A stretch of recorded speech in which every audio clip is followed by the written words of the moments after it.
नमस्कार, स्वागत है आपका हमारे इस खास कार्यक्रम में। मैं हूं आपके साथ अरुण शर्मा। जींद उपचुनाव में किसकी जीत होगी और किसकी हार, ये तो 31 तारीख को नतीजे ही बताएंगे। लेकिन ये चुनाव हरियाणा की सियासत में इतना बड़ा बन गया है कि कोई भी पार्टी इसको हल्के में नहीं लेना चाहती। इसीलिए साम दाम दंड भेद सारी नीतियां अपनाई जा रही हैं। एक दिन पहले ओपी चौटाला की फरलो रद्द हो गई, जिसके बाद ओपी चौटाला का बड़ा बयान आया। रात होते होते सोशल मीडिया पर ओपी चौटाला की पत्नी स्नेहलता का भी एक भावनात्मक वीडियो जारी हुआ। इसके बाद जींद की सियासत का पारा और चढ़ गया है।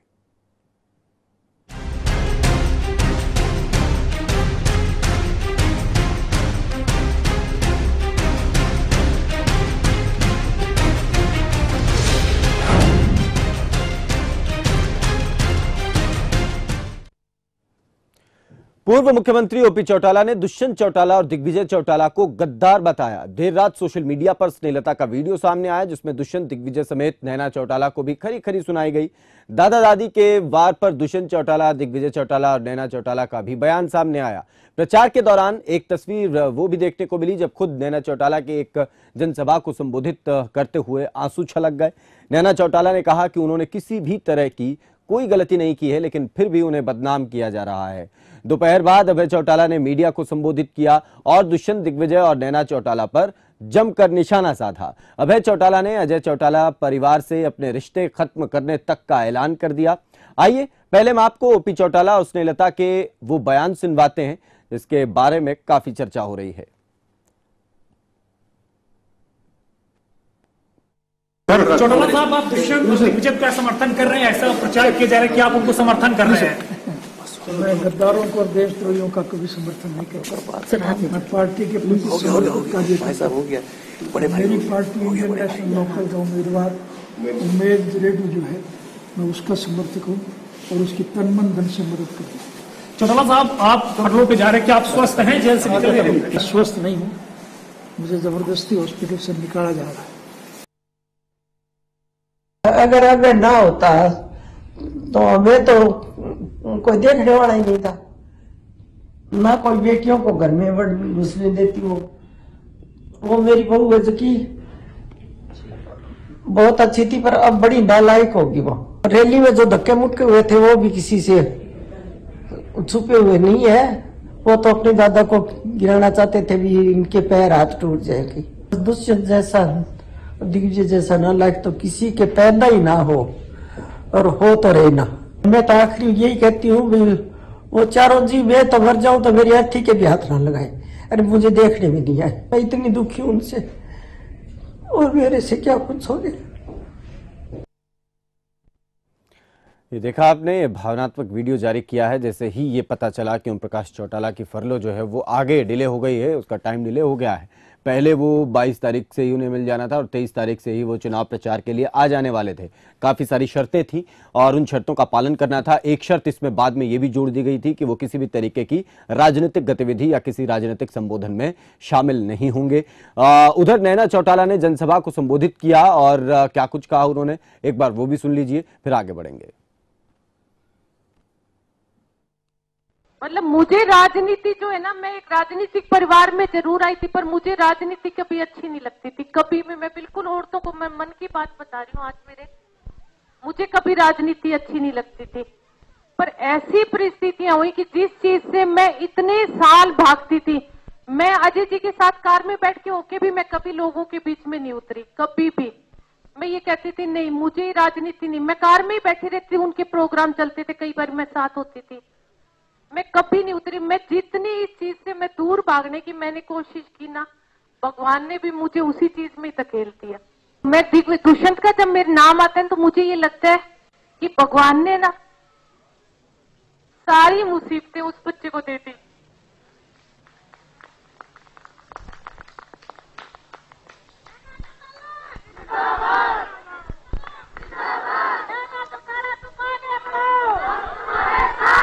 मुझे ये लगता है कि हर मुसीबत, मतलब इतना भी कोई जिंदगी में, किसी की जिंदगी में मतलब इतनी तकलीफें हो सकती हैं क्या? मतलब एक बच्चा अगर उसको हरियाणा की जनता चाह रही है तो ये दुष्यंत का कौन सा गुना हो गया जो, मतलब घर के इतने कोई दुश्मन होते हैं क्या अपने बच्चों के?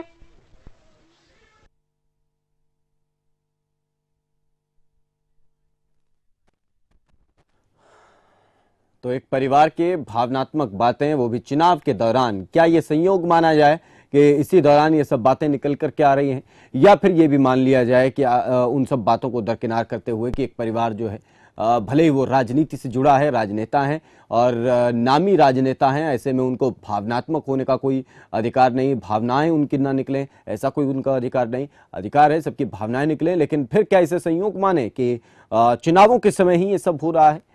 ये बहुत बड़ा सवाल है, इसी पर बात करेंगे। उधर दादा दादी के आरोपों के बाद हमारे संवाददाता शमशेर सिंह ने जेजेपी के उम्मीदवार दिग्विजय चौटाला से बात करी, ये भी हम आपको सुनवाएंगे और क्या कुछ उन्होंने कहा है, किस तरीके से अब दोनों भाई जो हैं इन आरोपों को दरकिनार कर रहे हैं। इसमें बहुत सारी चीजें हैं, बहुत सारे सवाल हैं, इसी पर हम बात करेंगे। मेरे साथ कुछ मेहमान जुड़ गए, उनका परिचय मैं आपसे करा देता हूं। हमारे साथ सुदेश कटारिया, भारतीय जनता पार्टी के प्रवक्ता, कांग्रेस पार्टी से राजेश यादव हमारे साथ थोड़ी देर में जुड़ेंगे गुरुग्राम से, INLD के प्रवक्ता संदीप गोयत हमारे साथ, जेजेपी से अरविंद भारद्वाज और LSP से ओमवीर जी हमारे साथ स्टूडियो में मौजूद है। आप सभी का स्वागत है। सबसे पहले गोयत साहब, आपसे शुरुआत कर रहे हैं, ये क्या हो रहा है, ये वीडियोस जो सामने आ रहे हैं, क्या ये बताने की कोशिश हो रही है इन वीडियोस के जरिए? अरुण जी, जिस प्रकार से पिछली हरियाणा की 4-5 महीने की राजनीति का घटनाक्रम रहा, उस घटनाक्रम में कहीं न कहीं जेजेपी के नेताओं के द्वारा, दुष्यंत और दिग्विजय के द्वारा स्पष्ट तौर से एक मैसेज हरियाणा में दिया जाता रहा कि चौधरी इंडियन नेशनल लोकदल के अंदर जो भी फैसले लिए जाते हैं वो चौधरी ओम प्रकाश चौटाला जी के अगेंस्ट लिए जाते हैं, उनकी इच्छाओं के विपरीत जाके लिए जाते हैं और उनके कारण वो दुखी होके इंडियन नेशनल लोकदल से बाहर जा रहे हैं, क्योंकि चौटाला साहब शायद उनको चाहते हैं। चौधरी अभय सिंह चौटाला जी उनके बीच में रोड़ा बने हुए हैं। वो पब्लिक में जा रहे थे कि ये कहते थे कि चौटाला साहब का आशीर्वाद हमारे साथ है। आज आपने इन मीडिया की क्लिप्स के द्वारा, अपने वीडियो क्लिप्स के द्वारा देख भी लिया कि किस प्रकार का आशीर्वाद उन बच्चों को मिल रहा है जिन्होंने अपने दादा और दादी को आंसू उनकी आंखों में डाले हैं, उनकी पीड़ा देखी इस उम्र में, 80 साल की वृद्ध अवस्था के अंदर उनके जहन में क्या उनके प्रति इस उम्र में आदमी आशीर्वाद देने की स्थिति में होता है। और जिस प्रकार की भावनाओं की ठेस पहुंचाई है इन लोगों ने, तो उनकी हालात चिंतनीय है। नहीं, ऐसा उन्होंने क्या किया? उनको पार्टी से निकाला तो ठीक है, उन्होंने नई पार्टी बना ली। अरुण जी, तो क्या ये मतलब कुछ और बात है? पार्टी बनाने का सबको अधिकार है, पार्टी बनाने का सबको अधिकार है, लेकिन जनता को बरगला कर पार्टी बनाना एक प्रकार से एक अनैतिक कार्य है। पहले भी हरियाणा और दिग्विजय और दुष्यंत देशद्रोही गद्दार क्यों हैं? क्यों ओम प्रकाश चौटाला ऐसा कह रहे हैं? देखिए, चौधरी ओम प्रकाश चौटाला जी ने महसूस किया उस चीज को, तो वो आपकी मीडिया के माध्यम से चौधरी ओम प्रकाश चौटाला जी के मुंह से निकला है। इससे पहले तो ये कहते थे कि चौधरी ओम प्रकाश चौटाला जी की जुबान को दबाया जाता है, फर्जी हस्ताक्षर के लेटर दिए जाते हैं निकालने के, निष्कासन के। हर चौधरी ओम प्रकाश चौटाला जी के हर फैसले के ऊपर ये लोग सवालिया निशान लगाते थे। आज ये किस मुंह से ये कहेंगे कि ये चौधरी ओम प्रकाश चौटाला जी का बयान नहीं है, किसी और का बयान है? ये सब चीजें उन्होंने स्पष्ट कर दी। उन्होंने महसूस किया कि ये लोग गद्दार हैं, उन्होंने स्पष्ट कहा। उनकी बात के ऊपर मैं कोई क्वेश्चन मार्क नहीं कर सकता। क्यों ऐसा, मतलब ऐसा वो क्यों मान रहे हैं? ऐसा क्या कर दिया उन्होंने? ऐसा क्या मतलब किया? साकेत जी, ये देखिए, जिस प्रकार से आप 17 तारीख को चौधरी ओम प्रकाश चौटाला जी का पैरोल का ऑर्डर आता है, उसमें 7 कंडीशन लगाई जाती है। 7 कंडीशन में ये था कि वो तेजा खेड़ा भी जा सकते हैं और उनको रिपोर्ट कंसर्न थाना में देनी पड़ेगी, हाजिरी लगानी पड़ेगी। फिर उसके बाद एक दिन के अंतराल के बाद एक कंडीशन और भी जोड़ दी जाती है कि आप किसी भी पॉलिटिकल पार्टी की एक्टिविटीज में पार्टिसिपेशन नहीं करोगे ड्यूरिंग द पीरियड ऑफ फरलो। अब क्या होता है, वो लेटर है 18-19 तारीख का, वो मिलता है। और आम आदमी पार्टी के नेता सुशील गुप्ता जेजेपी के प्रदेश अध्यक्ष निशान सिंह के साथ समर्थन अपना व्यक्त करते हैं, और उसी दिन एक एनोनिमस लेटर, एक ऐसा पत्र जिसके ऊपर किसी के साइन नहीं है, जो शिकायत जो जेल प्रशासन को और इनको होम डिपार्टमेंट को उनको दी जाती है, उस जेल पर उस एनोनिमस, मैं कहूंगा कि उसके ऊपर किसी का नाम नहीं है, उसको आधार बना के चौधरी ओम प्रकाश चौटाला जी की फरलो का राइट को मारा है। वो इसलिए मैं इसको गलत मानूंगा। नहीं, तो इसमें मतलब आप ये कहना चाह रहे हैं कि जेजेपी, मैं एक चीज इस जेल मैनुअल के नियम के अनुसार स्पष्ट करना चाहता हूँ कि कंडीशंस लगाई जा सकती हैं, लेकिन फरलो कैंसिल करने के जो ग्राउंड इसके अंदर दिए हुए हैं, उन ग्राउंड के अंदर ये कहीं पर भी नहीं आता कि इनकी फरलो कैंसिल कर दी जाए। केवल तब कर दी जा सकती है कि जो कंडीशन लगाई गई उसकी वायलेशन अगर कहीं हुई हो। चौधरी ओम प्रकाश चौटाला जी तो बाहर ही नहीं निकले थे, उन्होंने कौन सी वायलेशन कर दी? जब उन्होंने वायलेशन ही नहीं की तो आम आदमी तो ये कौन करवा रहा है? बीजेपी की पार्टी, ये स्पष्ट तो चौधरी ओम प्रकाश चौटाला जी ने दुष्यंत दिग्विजय के ऊपर कहा है। ये तो मीडिया की क्लिप तो बता रहे हैं। वो तो आप ये जो बात हो रही कि इसमें दुष्यंत चौटाला, दिग्विजय चौटाला और जेजेपी के लोग नहीं चाहते कि वो बाहर आएं और प्रचार करें, और इसीलिए वो कोशिशें कर रहे हैं ऐसी। उन्होंने उन्हीं के ही कुकृत्य हैं अरुण जी, जिस प्रकार चलिए, से ये आप देखिए पहले कल ठीक है। स्टेट में अरविंद से मैं अरविंद से इस पर जरूर जवाब चाहूंगा, लेकिन इससे पहले दिग्विजय चौटाला से हमारे सहयोगी ने बात करी, एक बार वो हम सुनवाते हैं, फिर इसमें आगे बढ़ेंगे इस पूरी चर्चा के दौरान। दिग्विजय जी, जिस तरह से संत समाज का आशीर्वाद आपको मिला है, इस आशीर्वाद को लेकर आपका क्या कहना है? मैं इस देश के ताज जो संत समाज है, जो इस देश की शान है, सिरमौर है, मैं उनको नमन करता हूँ, धन्यवाद करता हूँ। ये समाज के अभिन्न अंग है। संत समाज जो है वो इस राष्ट्र को जीना सिखाता है, धर्म अधर्म के बीच का फर्क सिखाता है। मैं इनको नमन करता हूँ और आज इस धर्म अधर्म के युद्ध में ये आशीर्वाद देने यहाँ पधारे, मुझे इस लायक समझा, मुझे अपना बच्चा समझ करके सहयोग दिया, मैं इनका धन्यवाद करता हूँ। आपने कहा कि ब्रह्मास्त्र चला है, अगर उसको जोड़ना चाहूँ आपके दादा दादी के बयान से, क्या मानते हो उसको लेकर आप? नहीं, मैं आप आखिरी चौथी मीडिया के लोग जो है ना स्पेकुलेशन पे जीते हैं, और मैं चाहता हूं कि आप तो जागरूक मीडिया के लोग हैं, स्पेकुलेशन पे मत जिया करें। मैंने ये कहा कि विरोधी हर तरीके का टैक्टिक्स अपनाते हैं, राजनीति में अपनाएंगे, मगर वो हमारी जीत से बौखला चुके हैं और हमारी जीत निश्चित है, और संत समाज आ गया तो सुनिश्चित है। जिस तरह से बयान सामने आया, एक तरह से उन्होंने पीठ में छुरा घोंपने वाला संकेत उसको लेकर कहा, क्या कितना? मेरे बड़ों का आदर करता हूं, उनका आदर मान करता हूं, और फैमिली अफेयर्स यानी परिवार के अंदरूनी बातों को, परिवार की बातों को, परिवार के विचारों को सड़क पे नहीं लड़ना चाहता, ना ही मेरे और मेरे परिवार की सोच रही।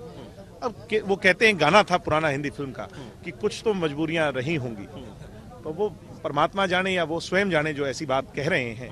मैं मेरे बड़ों का, मेरे दादा का, मेरी दादी का, मेरे भाइयों का, मेरे चाचा चाची का, मेरे परिवार, मेरी बुआओं का, उनके बच्चों का, सबका जो मेरे से बड़े हैं उनका आदर करता हूँ, छोटों को ब्लेसिंग्स देता हूँ, प्यार देता हूँ, और आने वाले समय में उनके लिए जो है ना परमात्मा खुशियाँ लेके आए, मेरी ब्लेसिंग्स उनके साथ हैं। मैं कभी भी किसी परिवारजन के बारे में कोई छोटी बात, कमजोर बात नहीं करूँगा। चुनाव को लेकर लगभग जो सरगर्मियां बहुत ज्यादा तेज हो चुकी हैं, 10-11 दिन से जो है, और आज मौसम भी कुछ बदला हुआ है, बारिश ठंडी ठंडी हवाएं जो चलने लगी हैं, ये बदलाव की हवाएं हैं। ये हरियाणा की जनता के लिए, देखिए, ओले नहीं पड़ने चाहिए, बारिश हो तो कोई नुकसान नहीं है, और ये जो बारिश हो रही है, ये ठंडी हवा जो चली है, ये कहीं ना कहीं ये हरियाणा की जनता के लिए खुशखबरी लेकर के आएगी।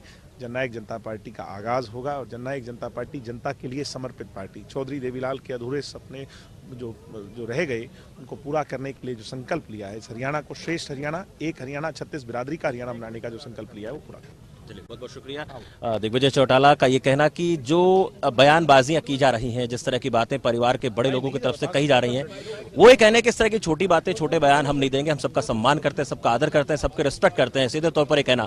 और बारिश जो हुई, उस बारिश को लेकर कहना है, संत समाज को लेकर कहना कि आशीर्वाद के तौर पर ये सब आए हैं, और इससे कहने के जननायक जनता पार्टी जो है उसको लाभ मिलेगा, उसका फल उन्हें जरूर मिलेगा।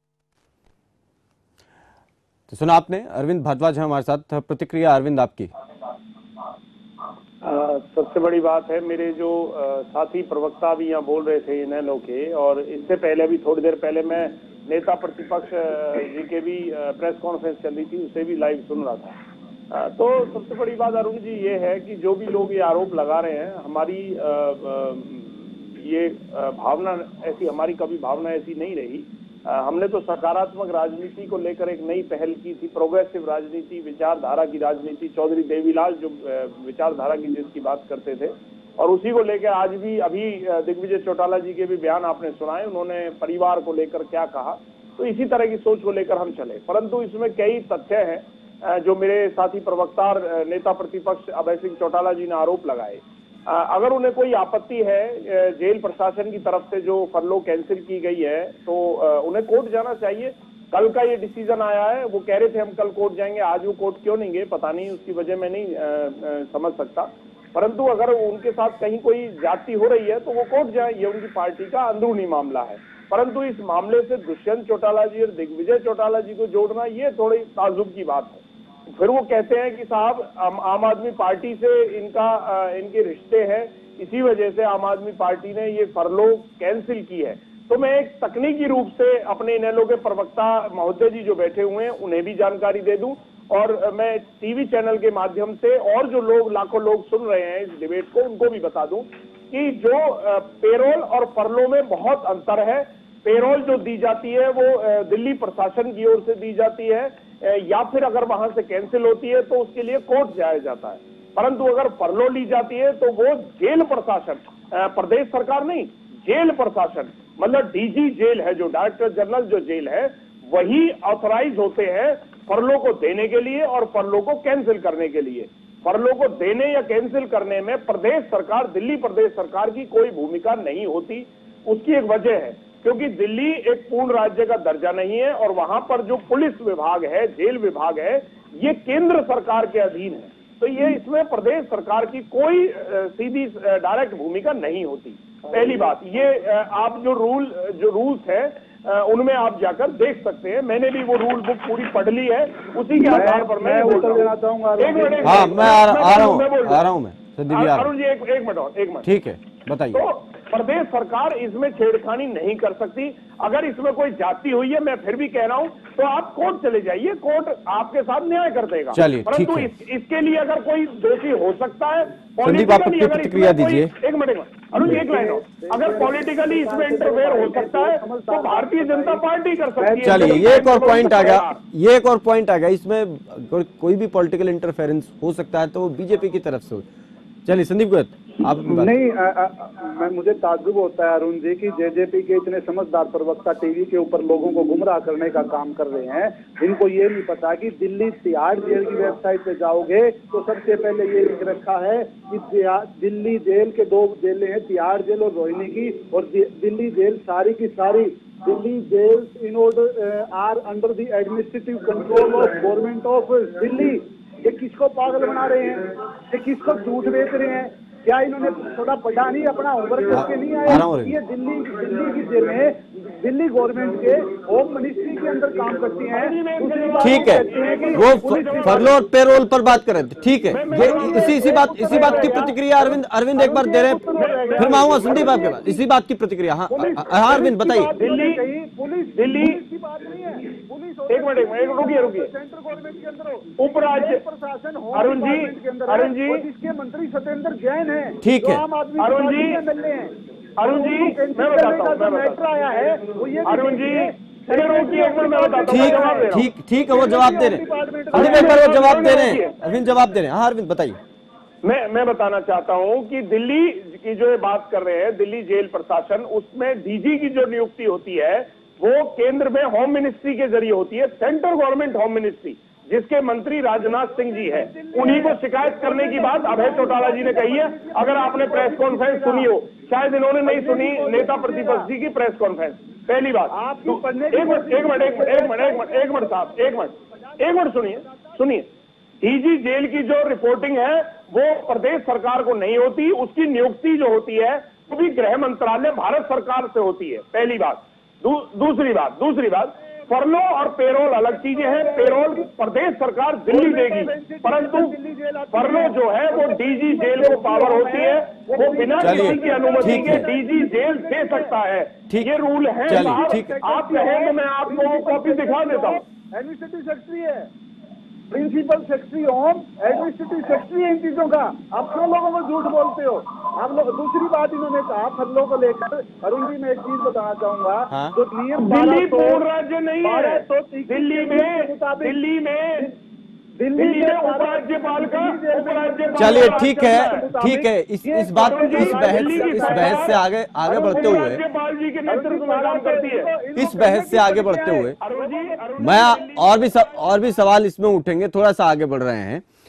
सुदेश जी, ये देख रहे हैं आप, और इसमें ये बात भी आई कि इसमें अगर चाहे तो केंद्र सरकार के अधीन, क्योंकि डीजी जेल हैं और वो उन्हें रिपोर्ट करते हैं, तो ऐसे में जेल प्रशासन से फरलो को रद्द करवाना है या उसके समय को आगे बढ़वाना, इन तमाम चीजों में अब बीजेपी का भी नाम अभी अरविंद भारद्वाज बोल रहे थे। आपकी इस पर प्रतिक्रिया?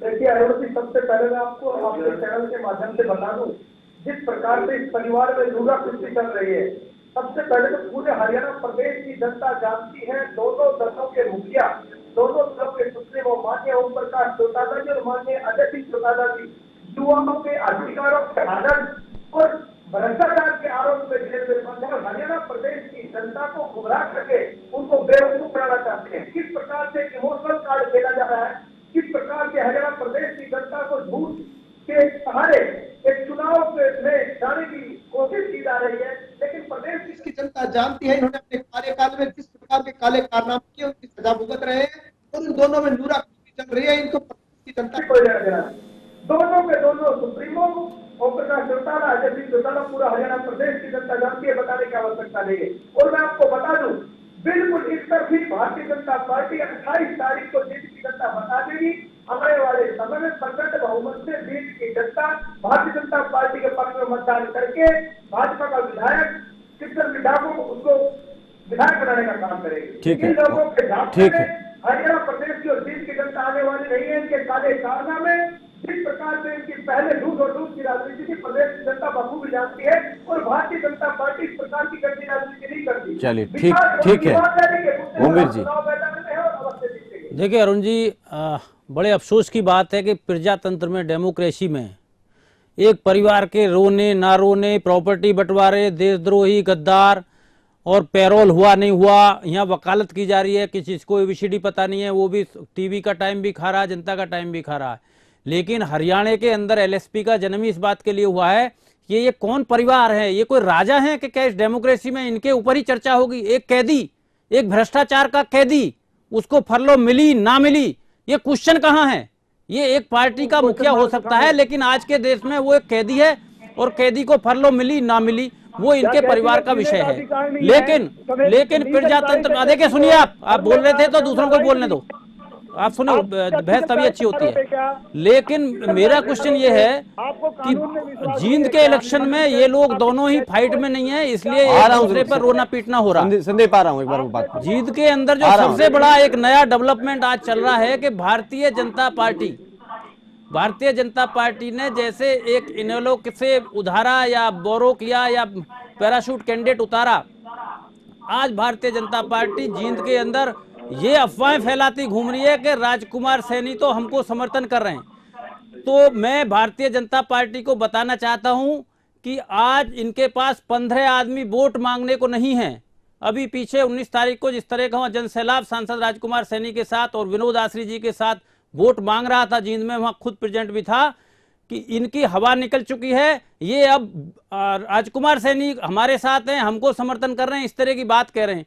लेकिन हमारा ये कहना है कि भारतीय जनता पार्टी आपको जिस तरह हम यहाँ लाए थे, आप वो काम डिलीवर नहीं कर पाए। आप अच्छा होगा कि एलएसपी को समर्थन कर दें, वरना आप 5वें 6ठे जो भी लास्ट आपका स्थान होगा वो मिलेगा। इसीलिए आपको 500 करोड़ का ऑफर होगा। हाँ, इस तरह की अफवाहें फैलाई जा रही हैं हमारे लोगों को, झूठी अफवाहें, जिनके पास 2 वोट नहीं है, कोई हमारे ऑर्डिनरी मेंबर भी नहीं है, उनको बुला के खड़ा किया जा रहा है। 500 करोड़ का ऑफर दिया जा रहा है, ये इस तरह की अफवाहें फैलाई जा रही है। कौन कह रहा है ये बात? ये अफवाह फैला रहे हैं बीजेपी के लोग। सैनी साहब ने बात नहीं की क्या उनको 500 करोड़ का ऑफर दिया? सैनी साहब यही तो कह रहे हैं कि अफवाह फैलाई जा रही है, उनको नहीं आ रहा वो ऑफर। ऐसी अफवाह फैलाई जा रही है कि हम सैनी साहब को इतना दे के ले अपने को, वो दूध पीते बच्चे नहीं है। उन्होंने खुद बोला है कि आप बीजेपी भूल जाए, आपको जिस कारण से सत्ता दी गई थी वो आप डिलीवर नहीं कर पाए। लोग एलएसपी में वहां की जनता बिलीव कर रही है, क्योंकि देखिए जींद विधानसभा के ऊपर 60,000 मतदाता बैकवर्ड से आता है और 30,000 मतदाता करीब दलित से आता है। ये जो शोषित समाज है, इनके कितने लोग जेल में हैं, कितने लोग रो रहे हैं, कितने लोग मारे गए, उनके आंसू कुछ नहीं है। 2 व्यक्तियों के आंसू निकल गए, उन पे पूरा देश, पूरा प्रदेश बात कर रहा है। तो मेरा कहना यह है कि आपने इस हरियाणा को एक डेमोक्रेसी की हत्या करके एक राजा का राज बना रखा है क्या? कि आप आधे घंटा पूरे दिन, कल से ये कहानी चल रही है। कौन है वो कैदी? मैं पूछना चाहता हूँ वो कैदी कौन है? इस देश के अंदर कितने कैदी सजाए काट रहे हैं, उनके बारे में इतनी चर्चा करना ये शर्म की बात है। अपने अंदर जाके देखिए आप, एक लीगल राइट जिसका होता है जेल मैनुअल के अनुसार, उस लीगल राइट के ऊपर भी आप क्वेश्चन मार्क खड़ा करेंगे। आपको कानून में विश्वास है या नहीं है? मैं ये नहीं कह रहा कि लीगल राइट पे खड़ा करेंगे। मेरा कहना यह है कि वो इतना बड़ा पहाड़ है कहाँ। आप बात करें वहाँ की जनता के बारे में कि आप जनता को क्या डिलीवर करेंगे। आपने जनता को आज तक क्यों कुछ नहीं दिया। वहाँ पे आप सब लोगों की हवा निकली हुई है और एलएसपी के साथ जिस तरह का जन समूह वहाँ पे पैदल चल के लोग वोट मांग रहे हैं। वहाँ पे लोगों ने बड़ी बड़ी गाड़ियां भिजवाई हुई हैं। एक सुरजेवाला जी कांग्रेस के वहाँ पे कैंडिडेट पहुंचे हुए हैं। वो भाई साहब मुझे लग रहा है कि इम्पोर्टेड गाड़ियां आई है, बॉम्बे से आई है, दिल्ली से आई है, पता नहीं कहाँ से। आदमी एक होता, गाड़ियां 50 होती हैं। तो वो जनता आपके उस भोकाल में आने वाली नहीं है वहाँ पे। और इस बार एलएसपी वहाँ पे एक ऐसा परिणाम देगी। संदीप गोयत एक बात बताइए, संदीप गोयत एक बात बताइए, अगर उनको नहीं मिला फरलो तो इसमें अब आरोप प्रत्यारोप की बजाय ये क्यों आप मान रहे हैं कि वो अगर नहीं आते हैं तो फिर आप चुनाव क्या हार जाएंगे क्या उनके ना आने से? देखिए अरुण जी पैरोल जो फरलो है, फरलो मिली हुई थी। आप ये देखिए फरलो देने के लिए जिस प्रकार अंदाज से खेला गया। पहले अजय सिंह चौटाला जी को जनवरी के 31 दिसंबर को मिलती है, 1 जनवरी या 2 जनवरी को बाहर आते हैं। वो पूरी पॉलिटिकल एक्टिविटीज पूरे हरियाणा में करते हैं। क्या कभी दिल्ली गवर्नमेंट के होम डिपार्टमेंट ने कोई ऑब्जेक्शन लगा कि उनकी फरलो कैंसिल करने की? एक सोचने का विषय है। नंबर 2, चौटाला साहब को जब फरलो मिलती है, जो कि किसी भी कैदी का उसका लीगल राइट है, उसकी एक सेंटेंस के 2 या 3 साल 2 साल कंप्लीट होने के बाद उसको राइट अराइज हो जाता है, उसके ऊपर राइडर लगाया जाता है। नो डाउट राइडर लगा सकते हो आप, कानून नहीं मैं वो ठीक है, वो उनको मिले ना, वो अलग बात है। आप इसमें क्यों ये मान रहे हैं कि अगर वो नहीं आएंगे, मान लीजिए अगर वो नहीं आ रहे अब प्रचार के लिए और नहीं कर पाएंगे तो इसमें क्या इनेलो हार जाएगी क्या? ये डर है आपको? देखिए अरुण जी प्रचार ये नहीं है कि वो आए या ना आए। प्रचार ये था कि चौधरी ओम प्रकाश चौटाला जी का आशीर्वाद जेजेपी के ऊपर है। इनके नेता गलियों में लोगों के आगे रो रो के यही कहते रहे, चौधरी ओम प्रकाश चौटाला जी का हमारे ऊपर आशीर्वाद है, हम ही उनके आगे उत्तराधिकारी हैं। उनके जो भी डिसीजन होते हुए मेरे भारद्वाज जी भी कहते थे कि उनके हर डिसीजन को एक अलोकतांत्रिक डिसीजन बताया जाता था, मजबूरी का डिसीजन बताया जाता था। जब चौधरी ओम प्रकाश चौटाला जी 17 तारीख को फरलो मिलती है, उनकी फरलो की कंडीशन में फिर 19 तारीख को अमेंडमेंट कर दिया जाता है। तीसरी बार आप ये देखिए अरुण जी, उसके अंदर एक कंडीशन लगाई कि अगर आप पब्लिक में गैदरिंग में डिबेट में या किसी और राजनीतिक रैली को संबोधित करोगे आपकी कैंसिल कर दी जाएगी। अभी चौधरी ओम प्रकाश चौटाला जी तो अस्पताल से भी बाहर नहीं निकले। उन्होंने कौन सी कंडीशन वायलेट कर दी कि होम डिपार्टमेंट दिल्ली ने रिकमेंडेशन देनी पड़ी और उसके ऊपर डिसीजन लेना पड़ा कि भी आपको ये आपकी नहीं ये हम फरलो रद्द कर देते हैं, आपको 29 तारीख के बाद दी जाएगी। ये 2-3 बातें कहीं ना कहीं जहन में लोगों के क्वेश्चन मार्क उठाती है कि राजनीतिक षड्यंत्र रहा है और आम आदमी पार्टी के साथ, क्योंकि उसी दिन में इनका जननायक जनता पार्टी के साथ एक साझा गठबंधन हुआ था। राष्ट्रीय इनके प्रदेश अध्यक्ष निशान सिंह जी और ये सारे जींद के अंदर मौजूद थे। और उससे पहले अजय सिंह चौटाला का 2 विधायक जो आम आदमी पार्टी से है उनसे मिलना भी मीडिया के अंदर चर्चा का विषय रहा। ये सारी चीजें इंगित करती हैं कि एक राजनीतिक साजिश इन लोगों ने आम आदमी पार्टी के साथ मिलकर की। ठीक है अरविंद भारद्वाज, चौटाला जी को कहना पड़ा कि ये लोग गद्दार हैं। अरुण जी सबसे बड़ी बात यह है, मैंने पहले भी बताया कि तकनीकी रूप से मुझे नहीं लगता, जहां तक कानून की बात है मैंने भी वही नियम और वही कानून मैंने भी पढ़ा है कि किसी भी तरह से प्रदेश सरकार फरलो पेरोल को कैंसिल कर सकती है। और पेरोल को पहले भी किया जा चुका है 6 साल में। पिछले 6 साल में संदीप जी को तो पता नहीं होगा, पिछले 6 साल में कभी भी दिल्ली सरकार ने पेरोल भी हमें नहीं दी थी। केजरीवाल जी की जो सरकार रही, ना अजय चौटाला जी को ना ओम प्रकाश चौटाला जी को, हमने हमेशा जब भी पेरोल जो ली थी वो कोर्ट से ली है। पेरोल में जरूर प्रदेश सरकार की भूमिका होती है, फरलो में नहीं होती, इन्हें जानकारी नहीं है या हो सकता है जानबूझ के छुपा रहे हैं। स्थिति क्या है अरुण जी मैं बताता हूँ। वहां जो जींद की जो स्थिति है वो ये पोजीशन है कि वहां जननायक जनता पार्टी चुनाव जीत कर जा रही है। जितने भी सर्वेज हैं, जितने भी लोगों से बात हो रही है, सभी एक बात कह रहे हैं कि दुष्यंत चौटाला जी चुनाव को जीतेंगे। और कहीं ना कहीं ये घबराहट इन लोगों में है, जैसे कहा जाता है ना कि जो हारने लगता है वो फिर रोने लगता है, तो फिर इन्हें कहीं ना कहीं जानबूझ के हमारे नेताओं का नाम जोड़ रहे हैं, हमारे नेताओं का नाम जोड़ रहे हैं ये लोग। ये हार को स्वीकार करने के बजाय बहाने ढूंढ रहे हैं। कल को जब ये हारेंगे तो कह देंगे चौटाला साहब नहीं आए थे इसलिए हम हार गए। अरे साहब अपने दम पे एक चुनाव नहीं लड़ सकते आप। वो 85 साल के बुजुर्ग आज भी अगर आएंगे बाहर आएंगे उन्हीं के दम पर आप चुनाव लड़ेंगे। एक चुनाव आप अपने दम पर नहीं लड़ सकते। कल तो आप कहते थे कि दुष्यंत चौटाला जी को सांसद बनाया, नैना चौटाला जी को विधायक बनाया।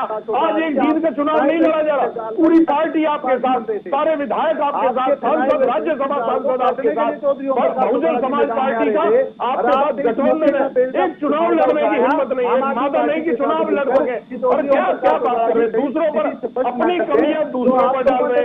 ये आप जिम्मेवारी लेना सीखिए, बड़े हो जाइए, बड़े हो जाइए, गोदी से उतर कर राजनीति कीजिए। अगर राजनीति करनी है तो गोदी से उतर कर कीजिए, गोदी में बैठकर बड़े बुजुर्गों के पीछे छुपकर राजनीति नहीं की जाती। चौधरी ओम प्रकाश चौटाला जी आज दुर्भाग्यवश जेल में है, तो आप अपने दम दिखाइए ना, अपने दम पे चुनाव लड़के तो दिखाइए।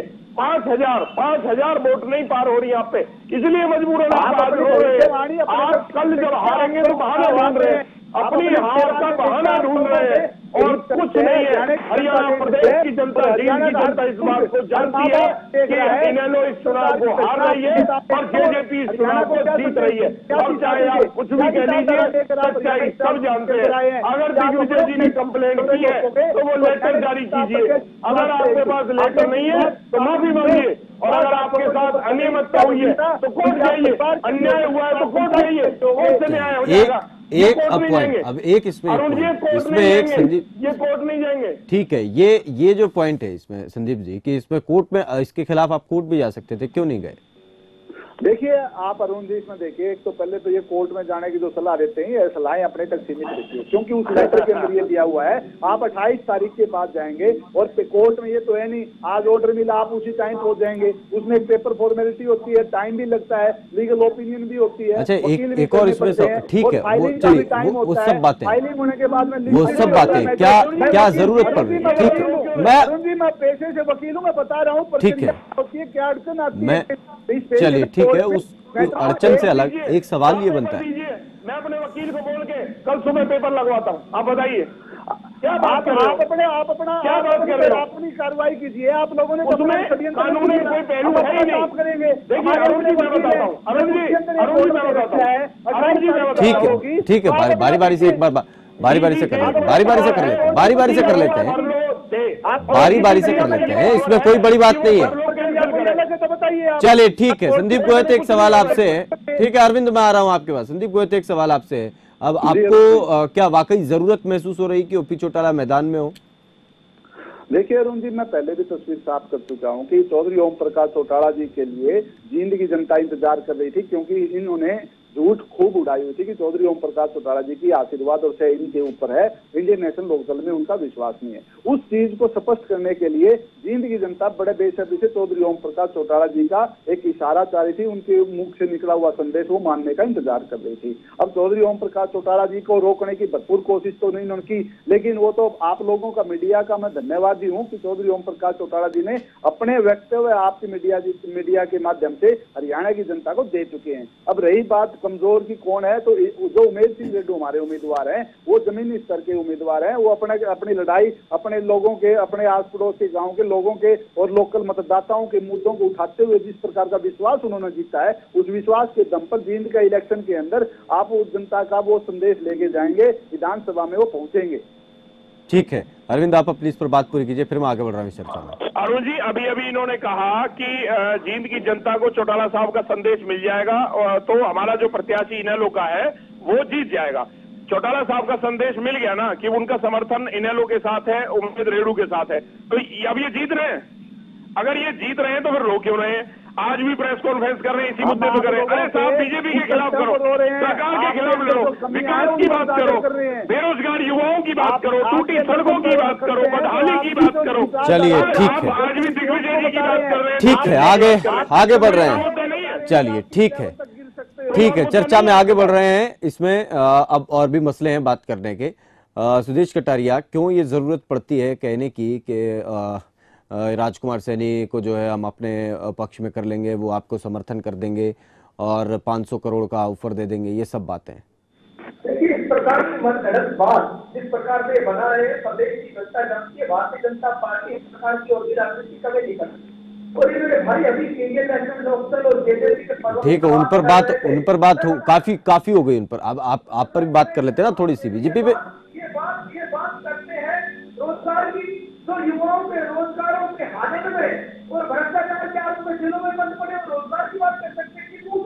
चलिए 500 करोड़ की बात कहां से आ गई? 500 करोड़ वाली बात कहां से आई है?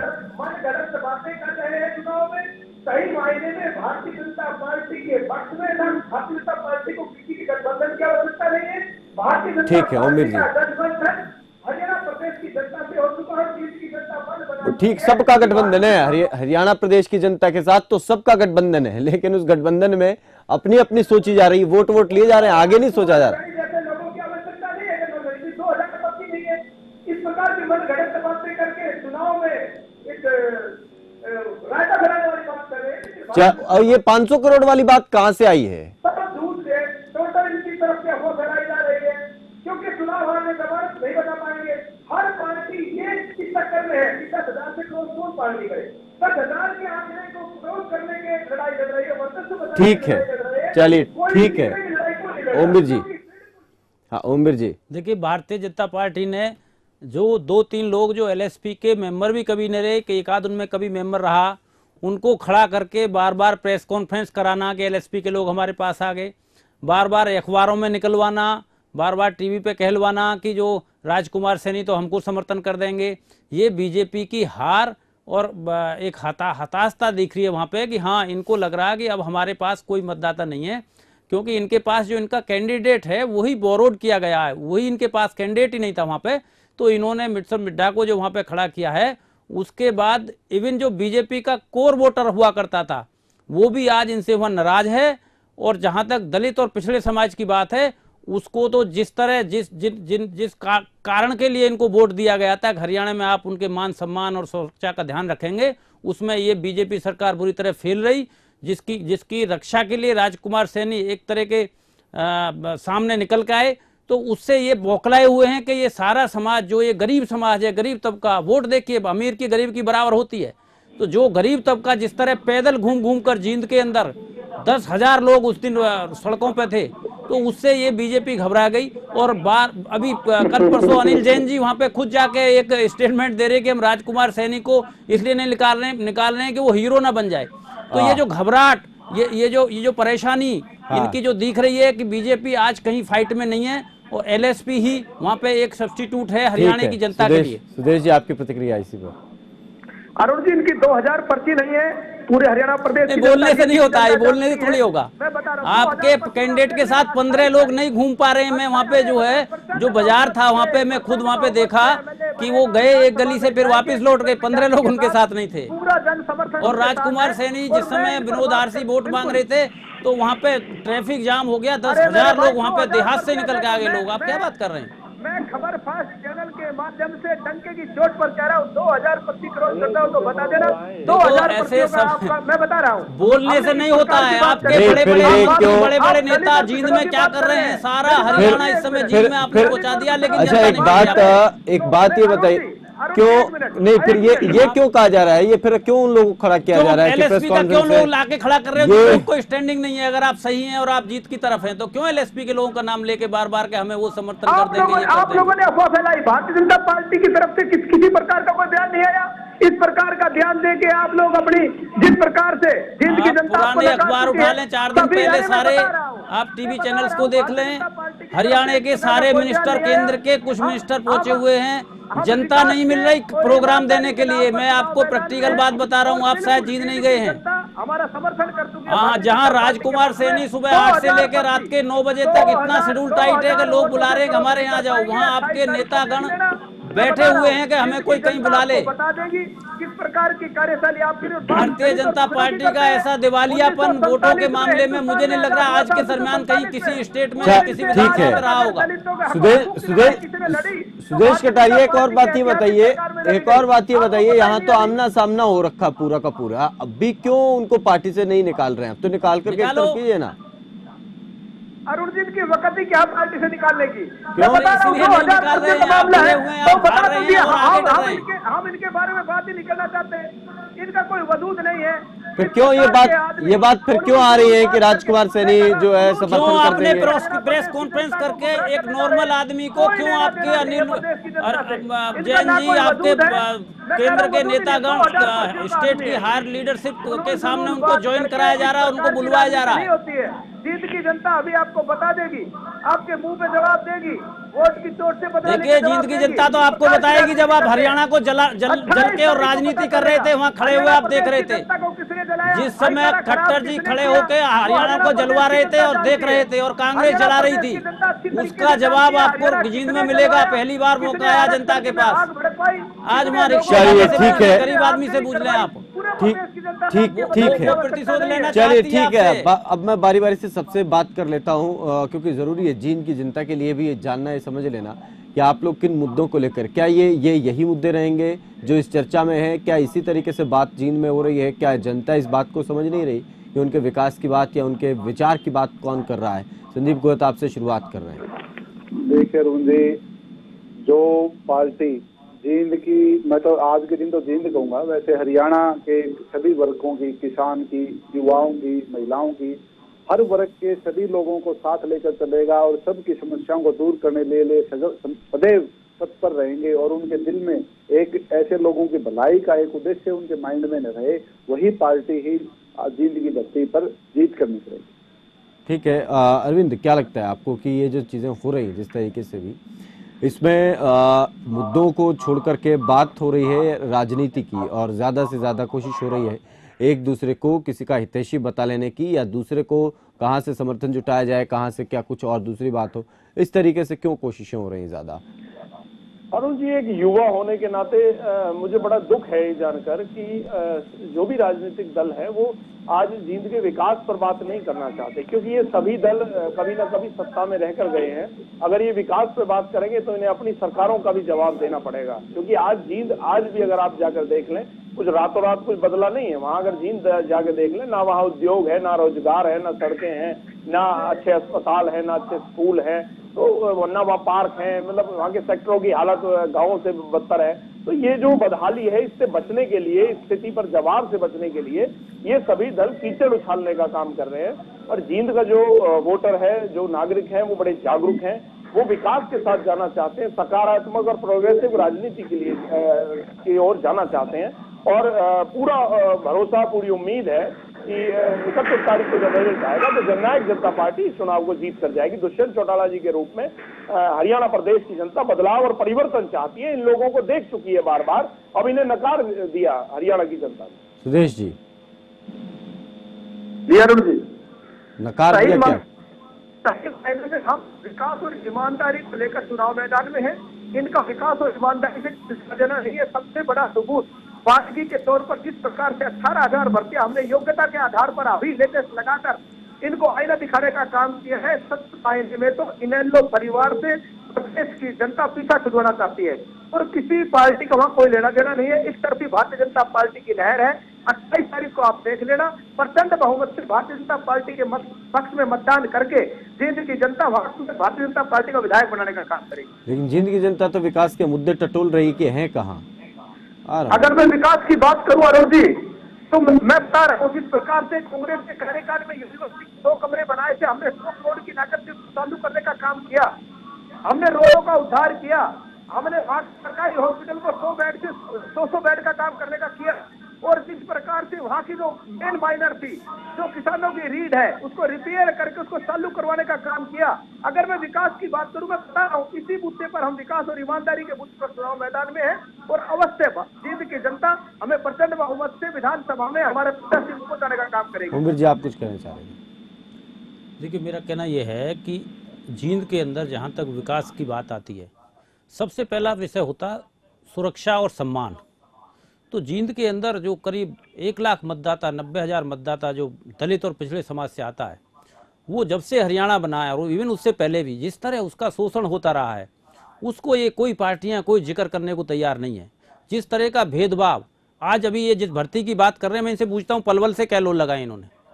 ये इतने चालाक लोग हैं कि ये जनता को इलेक्शन के समय बहकाते हैं। इलेक्शन के समय बहकाते हुए एक आदमी लगा हो डिस्ट्रिक्ट के अंदर। तो ये अब आप सुनिए कटारिया जी, सुनो भैया, आप सुन लो, आपकी पोल खोल रहे हैं हम, सुनो आपकी चालाकी सारी पता चल जाएगी, आप सुन लो। आपने जिस तरह हरियाणा को जलवाया वहाँ खड़े होकर, उसके आगे की बात सुनो, कुछ विकास की बात करने दो, कुछ सही बात कर लो, चिल्लाने से कुछ नहीं। एक बार बात पूरी कर लेने देते।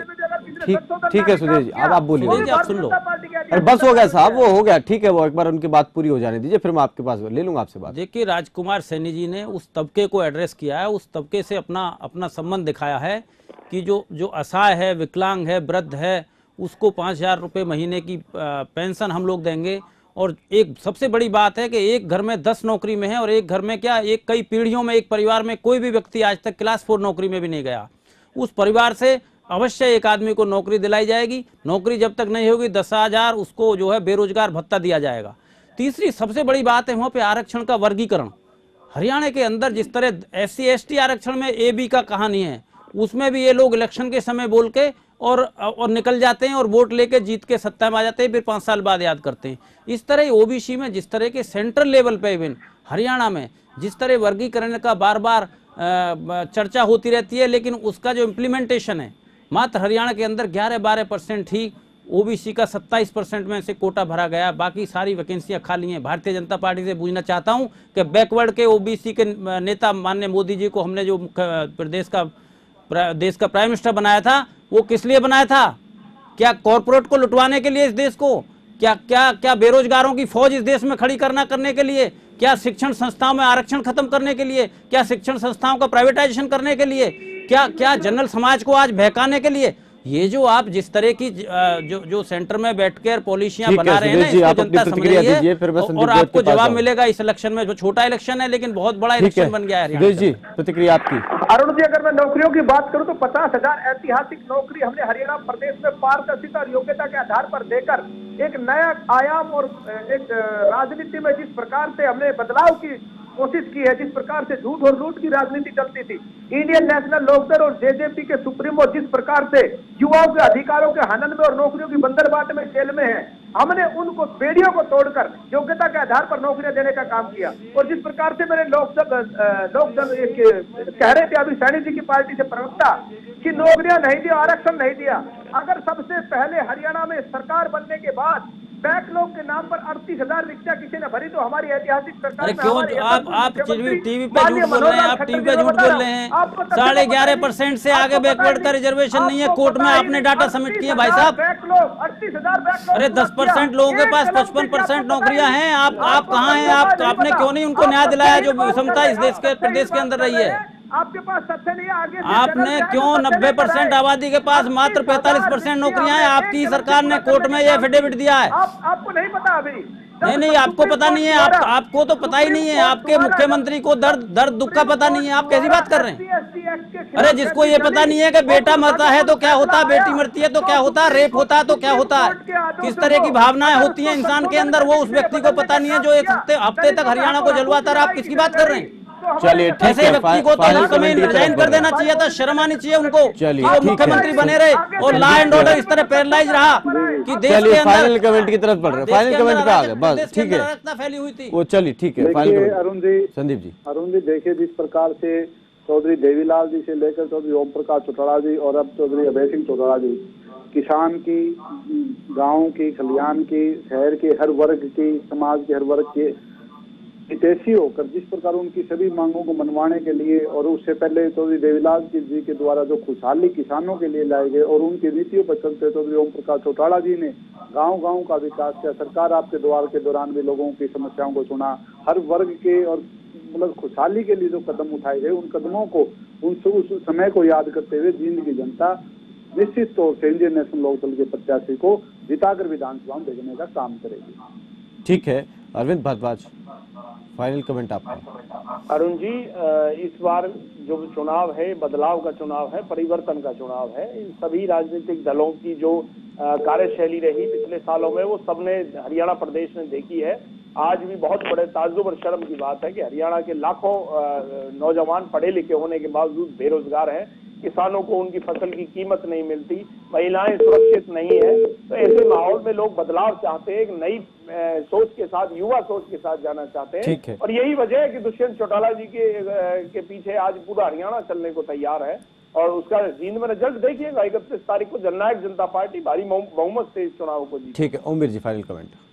देखिए, बदलाव वाकई होगा, नो डाउट, सारे ही कह रहे हैं बदलाव होगा, लेकिन बदलाव जो लोग सत्ता में रहे हैं, जिन्होंने असमानता की है, भेदभाव किया है, अराजकता की है, हरियाणा को लूटा है, जनता के साथ भेदभाव किया है, उनको जवाब मिलेगा। और लोकतंत्र सुरक्षा पार्टी के कैंडिडेट पंडित विनोद आसरी एक ऐसे व्यक्ति हैं जो 2 बार चेयरमैन रहे, 3-4 बार नगर पार्षद रहे, और जमीनी लेवल पर जिस तरह का उन्होंने काम किया है, हम भी वहां पे गए हैं, उनको जनता गोद लेती है, दूर से देखते ही लोग उससे चिपट जाते हैं, उनको लोग स्वागत करते हैं। तो मुझे लगता है कि इस बार बदलाव बहुत अच्छा आएगा, लोकतंत्र सुरक्षा पार्टी बड़े बहुमत से जीतेगी। ठीक है, सुदेश जी फाइनल कमेंट। सुदेश कटारिया, चलिए संपर्क उनसे कट गया है। खैर, आप सभी का बहुत शुक्रिया, आप लोग चर्चा में जुड़े और अपना अपना पक्ष आपने रखा। तो अब देखिए आने वाले समय में किस तरीके से और जो है राजनीतिक गतिविधियां अपने अलग अलग मोड़ लेती हैं, क्योंकि निश्चित तौर पर जींद का चुनाव जैसे जैसे मतदान का दिवस नजदीक आ रहा है, वैसे वैसे तमाम लोग जो हैं कोई कसर नहीं छोड़ रहे हैं किसी भी तरीके से चुनाव को अपने पक्ष में करने के लिए। फिलहाल इसी के साथ दीजिए इजाजत, नमस्कार।